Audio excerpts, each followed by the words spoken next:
On today's episode of the Locked On Texans podcast, guess who we got in the building, y'all? Stan Norfleet of 790, the Next Up Show, 10 to noon. He will be joining the show to talk about his biggest disappointment so far in training camp and his top takeaways from the preseason game versus the Bears. Cody, let's start the show.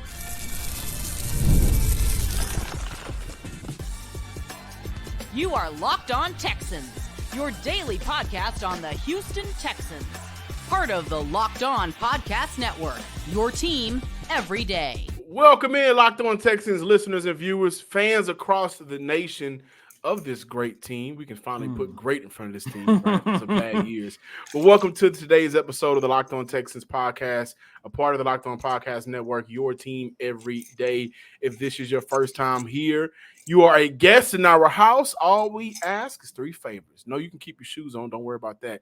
But just subscribe, like, and comment to the Locked On Texans podcast on YouTube and wherever you listen to your podcast. Thank you to all of our returning listeners. Our everydayers coming back to listen to Cody and myself talk Texans. Day 12 of Texans training camp. That's going to be fun. I'm your Texans football analyst, John, some sports guy Hickman. On the other side of the screen, still Texans credential media member, will be soon to be Detroit News on covering the Detroit Pistons. Cody Davis. It's a lot of moving pieces. I don't know what to say no more. I know, right? And I thought the Texans and the Rockets had a tough rebuild to cover. Good luck. Good luck. But y'all ain't here for no NBA talk. Y'all are here to talk Texans. Cody, go ahead and take us away. And on this Wednesday installment of Locked On Texans, of course, as John alluded to, Stan the Man will be joining Locked On Texans to give his takes on Houston Texans training camp and to revisit the Houston Texans preseason loss against the Chicago Bears. Look, the second preseason game is Friday, and I'm hoping that we get a lot more to take away. But John, even though the game was shortened due to a weather delay, it's still good to know that we still got a lot to analyze in that very first preseason game, and I cannot wait to hear what Stan had to say. But to get this Wednesday installment of Locked On Texans kicked off, day 12 of training camp for the second day in a row, the Houston Texans are still practicing in Cleveland.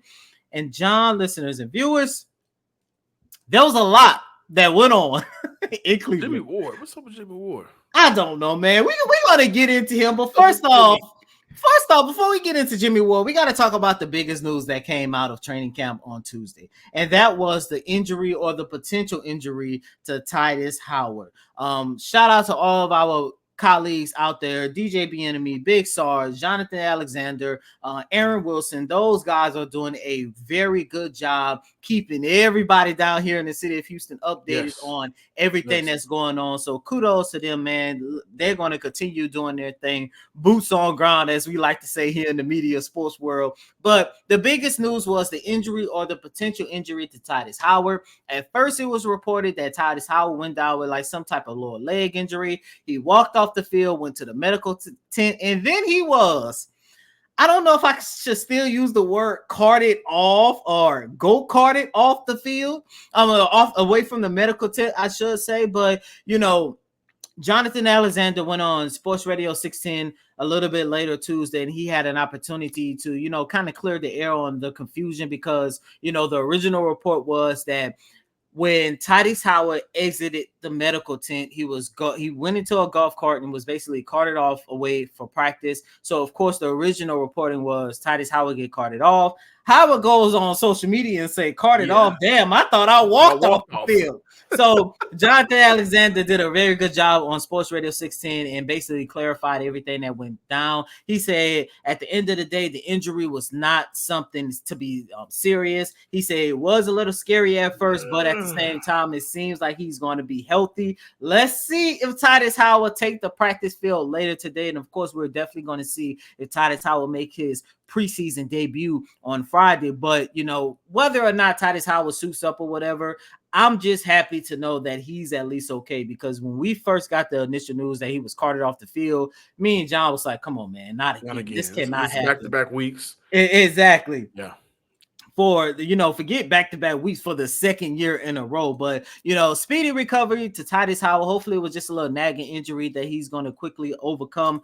Tytus Howard can deny the fact that he was seriously injured, but the one thing nobody else can deny And John, I don't care if I'm in Detroit. I don't care if I'm on a West Coast road trip, a road trip down south, down east. I don't care. I want my kudos when it happened. The Houston Texans will have a top 3 defense for the 2024 season. Woo! Because on day 12, it was another great defensive day for the Houston Texans. Derek Stingley Jr. came away not one, but with 2 picks on CJ Stroud and Caleb Bullock. And 1 pick 6. And Caleb Bullock had an opportunity to record an interception. That one came from Davis Mills. Both of those came by the way of the reporting of Bishar. Shout out to him. And then, of course, there was another injury scare that took place, and that was the collision between Stefon Diggs and Jimmy Ward. John, Jimmy gonna fight his way onto this roster. He ain't going out without a fight, a claw, a pinch, a scratch, or whatever it is. But Jimmy is fighting for this spot. And honestly, all jokes aside, Jimmy is a physical player. He's a fighter in terms of football. But I put this tweet out there Tuesday. I was like, hey man, is Jimmy doing too much, or is it just football? Kind of got some mixed reviews, got like half and half. Yes, he needs to chill out. No, it's just football.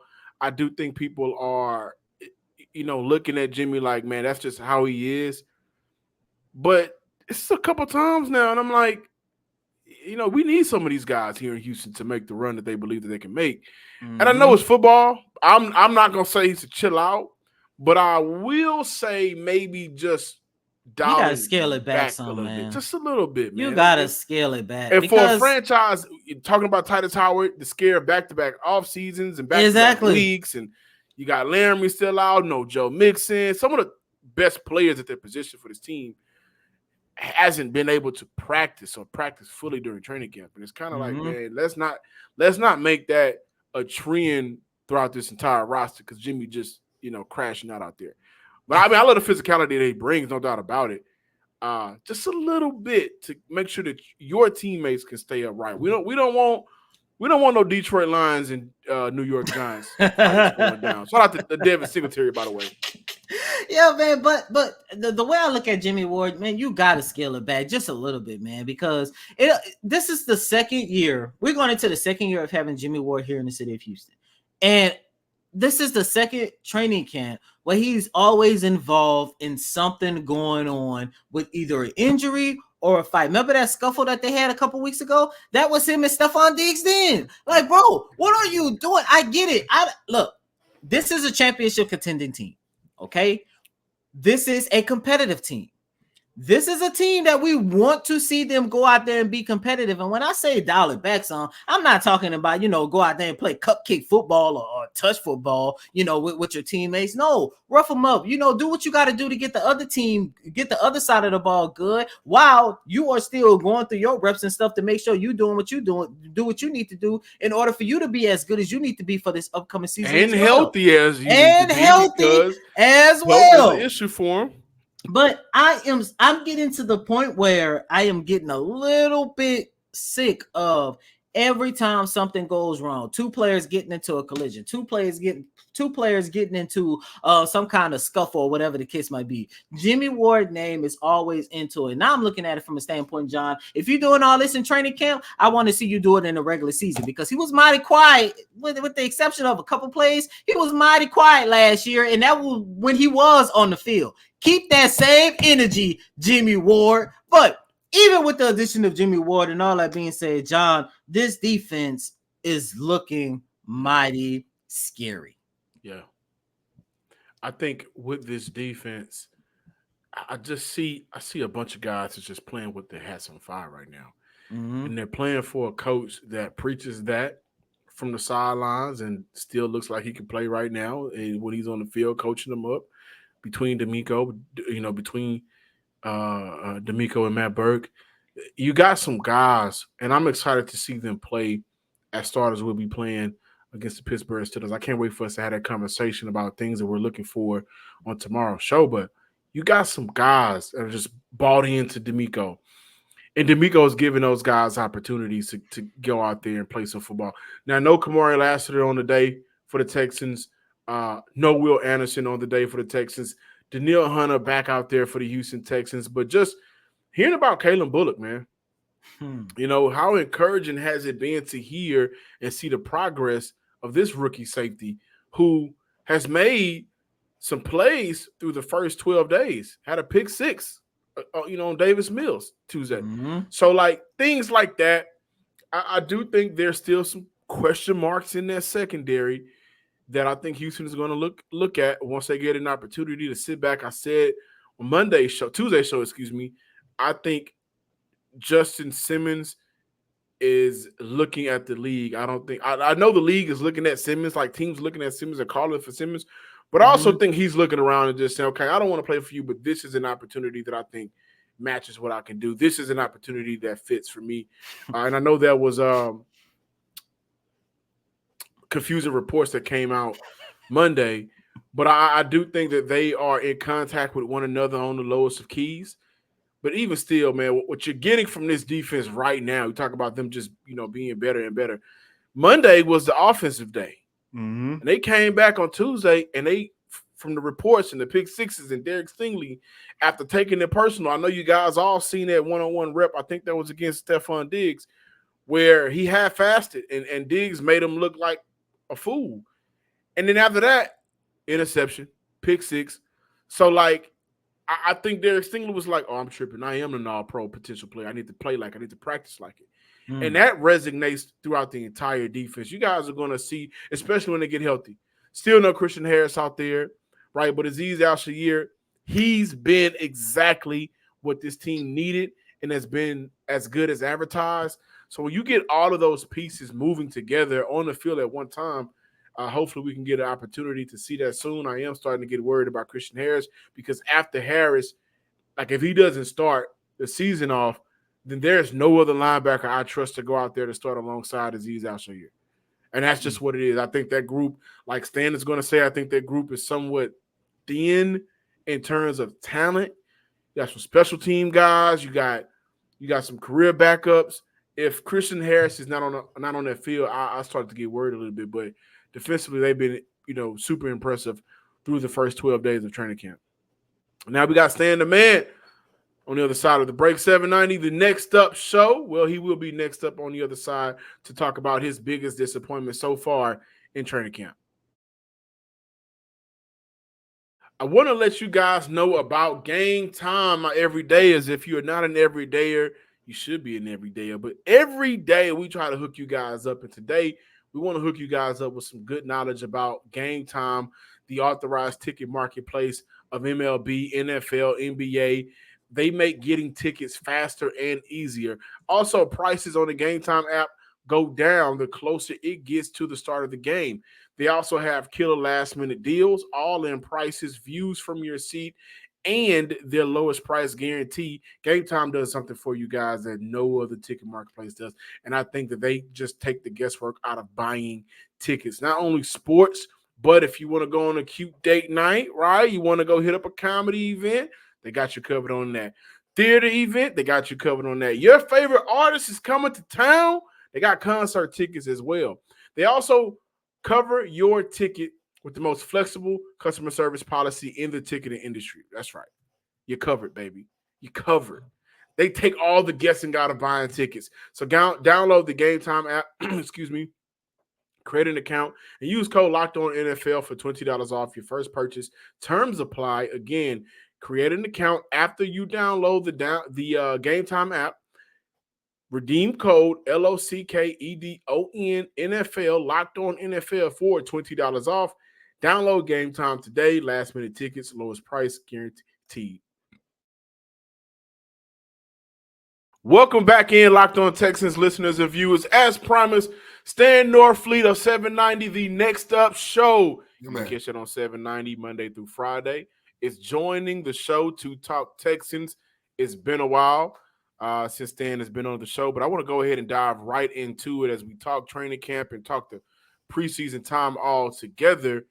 Stan, from what you've seen and been able to analyze and hear and put together, in your own thoughts and words, what has been maybe the most disappointing part of training camp so far for the Houston Texans?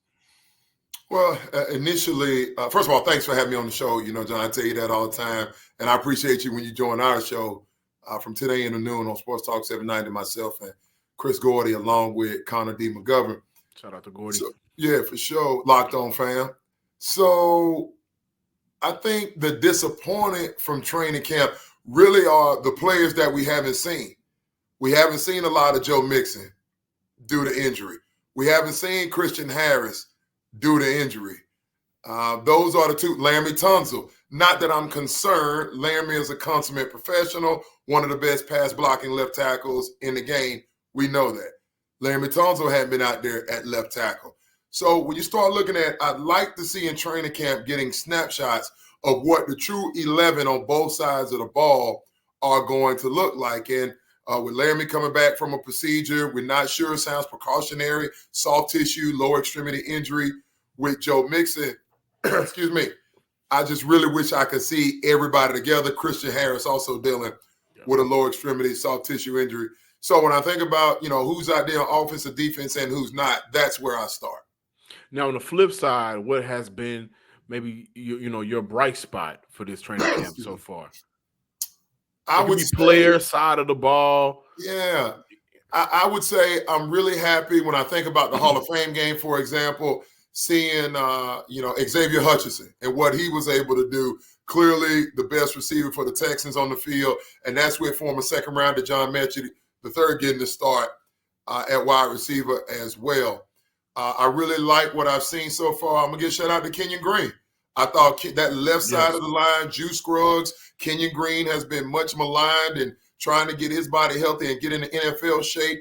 I thought he showed up well on tape. And Blake Fisher, second-round rookie this year out of Notre Dame, really a right tackle, stepping in for Tunsil at the left, especially with Charlie Heck being injured with a foot of his own. I thought that Blake Fisher stepped in pretty admirably in Tunsil's absence on that left side. Stefon Diggs has been as advertised. It is clear. Stefon Diggs, him different. They're not built like him, and that's no disrespect to Nico. Steph Diggs is the best wide receiver on this team, and quite frankly, it's not that close. Oh, so let's talk about that because I wanted to dive into the Hall of Fame game a little bit, but let's talk about that. That's the icebreaker that I was looking for.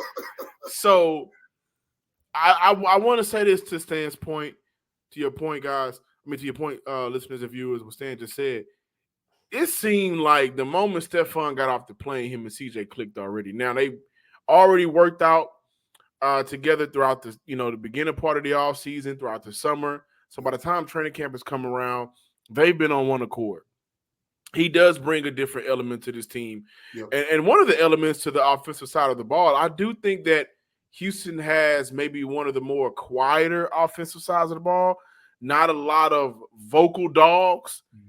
And I think Stefon brings that, vocal dog leadership where and you need some that. People you need that. Some people may call it being a diva, but he is that mouthpiece. However, I gotta disagree with you, right? And of course, we'll see 17 games at the end of the year who's better. Not necessarily who's better, but who's this team number one wide receiver. From what I've seen from Nico Collins, I still believe he's this team's number one wide receiver. Still 6'4", still ran up, 4.5. I know that maybe not doesn't matter no more. Right. But what he was able to accomplish with CJ as his quarterback, and I think he's gotten faster and twitchier as a route runner. Yep. I believe that as of right now, he is still this team's number one go-to receiver. Okay, so I think it's important, and it's good fodder for talk radio and pods and streams and the like. What is a number one? Nico Collins had a wide receiver one season a year ago.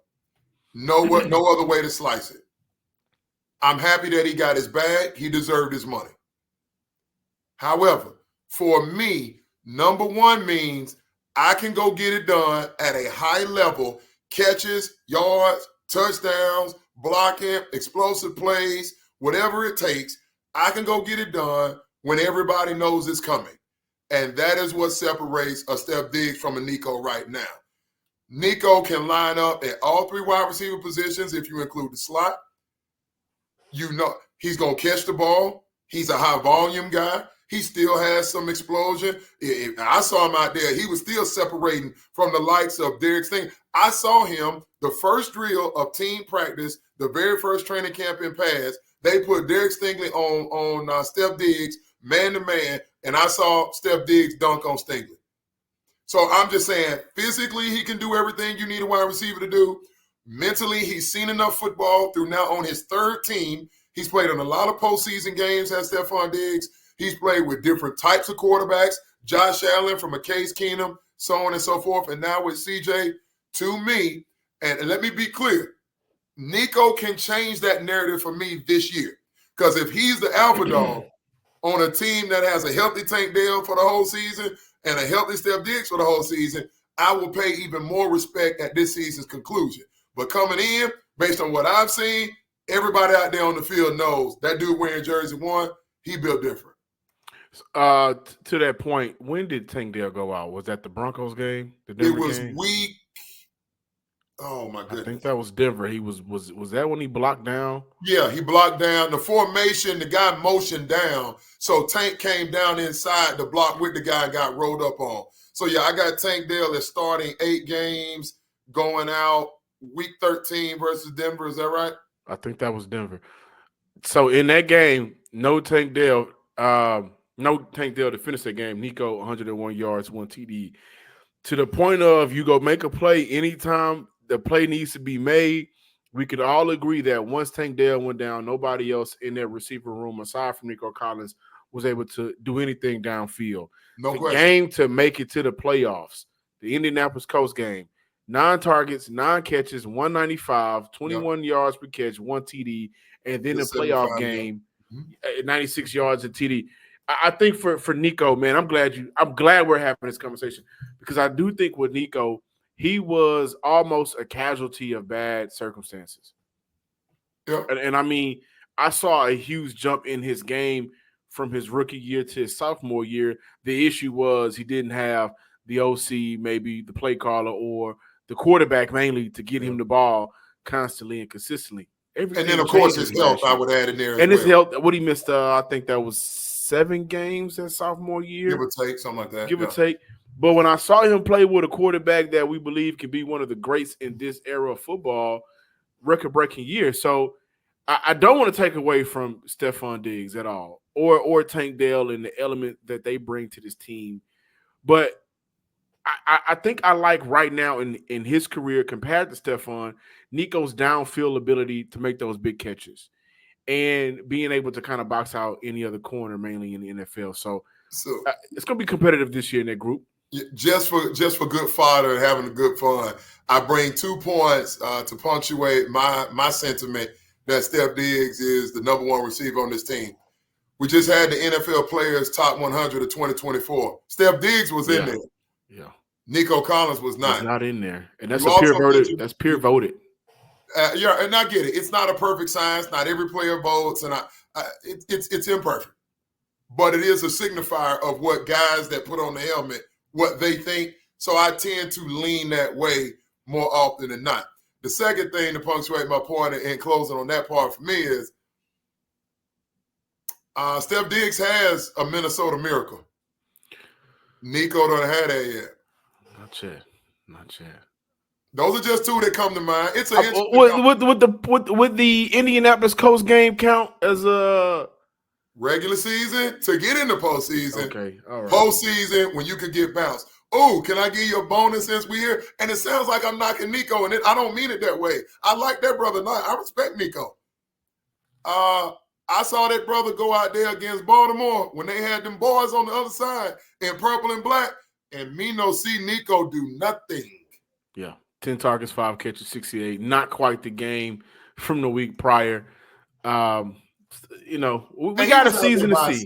I get it. It wasn't really a fair fight, but I have to look at the film. The eye in the sky don't lie. The film is the film. When you are hiring for your small business, you want to find quality professionals that are right for the role you are hiring for. That's why you have to check out LinkedIn Jobs. LinkedIn Jobs has the tools You need to help find the right professionals for your team faster and for free. LinkedIn isn't just another job board. LinkedIn helps you hire professionals you can't find anywhere else, even those who aren't actively looking for a new job but might be open to the perfect role. In any given month, over 70% of LinkedIn users don't visit other leading job sites. So if you're not looking on LinkedIn, you're looking in the wrong place. On LinkedIn, 86% of small businesses get a qualified candidate within 24 hours. Hire professionals like a professional on LinkedIn. Post your job for free at linkedin.com/lockedonnfl. That's linkedin.com/lockedonnfl to post your job for free. Terms and conditions apply. The Hall of Fame game this past Thursday, first, shot for us to get some football. Houston, Chicago. What was one of your main takeaways from that game? And from that main takeaway, is it something that you want to build on or not see no more from the Houston Texans? Well, one has already been addressed. D'Amico Ryan says that the starters will go out there against Pittsburgh on Friday. I was just miffed. I'm looking at these notes now. I was just miffed we didn't see certain players. Second-round pick, rookie Kamar Lassiter out of Georgia didn't go out there. Henry Told, sophomore out of Alabama, his second year didn't go out there. I was surprised we didn't see the new and improved Dameon Pierce, a brother that needs to gain some confidence, knowing that both mentally and physically he was compromised a year ago. I thought it would have been helpful for Dameon Pierce to go out there. 8 defensive backs did not dress and play, including a Jalen Petrie, which, given how they're playing around with him, how would it be for him to get a series, maybe 2, at that nickel corner, so to speak, doing some things from that rover, or we used to call it star or the dollar position when I was playing. So those were right off the top some of the folks that I saw or didn't see that jumped out to me. In terms of who played, I thought it was a huge opportunity for John Mechie III. 2 targets, caught just 1 ball. What was it, 8 yards? 4 yards. That's not going to cut it. And then you juxtapose that with Xavier Hutchinson, 6 targets, 5 catches, 56 yards to lead the team. Xavier Hutchinson, right now, I would have him ahead of Mechie. Now, everybody tells me, if you look at the totality of camp, Mechie has been ahead. If that's the case, and Hutchinson has more returnability, I don't know that I like Mechie back there returning the ball. I don't know that he's comfortable back there returning the ball. I thought Xavier Hutchinson made some money. That he has definitely made it harder for them in terms of competing for wide receiver 5 or wide receiver 6. I thought both quarterbacks were pretty much as advertised. Going up against 2s, going up against 3s, but Davis Mills, 124.5 passer rating, 100 yards, 10 of 13. He looked like a quarterback too, and then Case Keenum was not a slouch. Last year they told us Davis Mills was the backup quarterback until they got at Tennessee when CJ couldn't go for 2 weeks, and then they put a Case in there. So we'll have to see, do they really have the courage in their conviction, or are they just talking? We'll find that out. And then lastly, if I could, a guy like, it's really 2 more. Cam Akers coming back off 2 ruptured Achilles. Yes. He had more zip and he had more pop left than I thought he did. I don't know that he's going to make this team, but if he keeps doing that during the preseason, now the numbers aren't stacked. Excuse me. He did have the receiving touchdown, but if Cam Akers is explosive like that, I mean, he made a 7-yard run. It might as well have been 70. Look good. May not make this team, but he's definitely going to make somebody's roster. And then lastly, what Kamar Lassiter did not offer by not playing in the secondary as a rookie, Kalen Bullock, I thought, was the best player defensively on the field for the Texans. Kalen Bullock was everywhere, filling the alley. And he's a small guy, 6'3", 180, but he was filling that alley and run support. He was tackling the open field, forcing fumbles after receivers catch the football. Now, he need to quit celebrating prematurely, but I thought Kalen Bullock let it be known the NFL thus far is not too big for him, and you saw why they drafted him in the 3rd round. I'm not mad at the celebrating. He's a youngin'. He got to learn from it, but I'm not necessarily mad. It's all a fan game. But back to your Cam Akers point, that is a player that I want to see more of. So ahead of this Pittsburgh Steelers game, what player do you want to see more of, or what side of the ball? What are you looking for from the Texans that can make you just sit back and say, okay, well, some of this preseason hype about them making a deep run is starting to be much more believable? for me, it's going to always start and end in the trenches. D'Amico Ryan said at the beginning of the year, he said at the end of the year, we have to have a physical identity at the line of scrimmage. The way we approach running the football on offense with the physicality and the commitment to it is the same way we want to be about stopping the run. It starts there. I want to see, can those 5 offensive linemen and those 4 down linemen on defense, can they make the Pittsburgh Steelers black and yellow back up? I'm going to be looking for that. Number one, I'm not worried about CJ. I'm not worried about Steph. I'm not worried about Nico. I'm not worried about Dalton Schultz. I'm not even worried about Joe Mixon when he's healthy and he's in the huddle. He has proven in this league that he can tote the mail at a high level. Not worried about that at all. Kenyon Green, Juice Scruggs, a healthy Tytus Howard. Laramie Tunsil staying healthy. He fought through a nagging knee injury all last year, thus the surgery, the arthroscopic surgery in the offseason. Everybody tells me that Mario Edwards Jr. has had a fantastic camp at the defensive tackle spot. We know the Texans lose Danico Autry for banned substance for the first 6 games. So it looks like it's going to be, they call him Rio. So Mario Edwards Jr. as well as Folu Fatukasi. Can those inside boys hold up? Because I think the guys on the edge, the Neil Hunter, if y'all haven't seen him, fans, you hadn't had a chance to get out there yet, that's what an NFL defensive end should look like.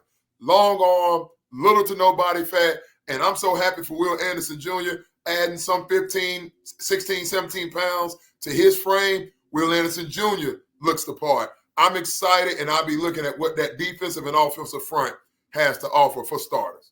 Stan Norfleet of the Next Up Show on 790 from 10 to noon. Let everybody know where they can find you on social. At Stan Sportsman on all my social personally. And, of course, as a station, we are at Sports Talk 790, me and my radio partner, Chris Gordy, locked on SEC. We will have you back here on the show to discuss more Texans. Until next time, thank you for stopping by the show, Stan. Appreciate it, man. Much success. God bless. That was Stan Norfleet, Stan, the sportsman of 790, the Next Up Show. Check him out Monday through Friday, 10 to noon on the Next Up Show with my man Chris Gordy, Locked On SEC family, Locked On family. Before we close out, Cody, I do want to say this. I am very much so looking forward to this Pittsburgh Steelers game Friday. And there are some things I'm looking forward to seeing because I think Houston, with the players that's been out, with a suspension, right? With them trying to figure out some things, you got a rookie corner starting, the opportunity for a rookie safety to start the year off as well, 2 rookies in your secondary possibly.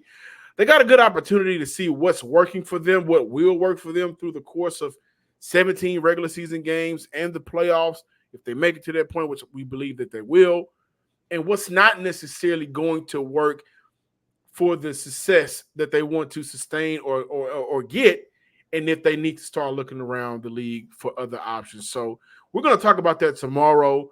What are you going to look forward to in your takeaways from this game on Friday against the Pittsburgh Steelers? But I'm John from Sports Guy Hickman. Follow us on Twitter at Locked On Texans. Follow me on Twitter at John_Hickman12. And also, please be sure to subscribe, like, and comment to the Locked On Texans podcast on YouTube and wherever you listen to your podcast. And as always, I'm your host, Cody M. Davis. Please remember to follow me on Twitter at Cody Davis _24. Once again, that's Cody COTY DAVIS _24. Until next time, ladies and gentlemen, peace.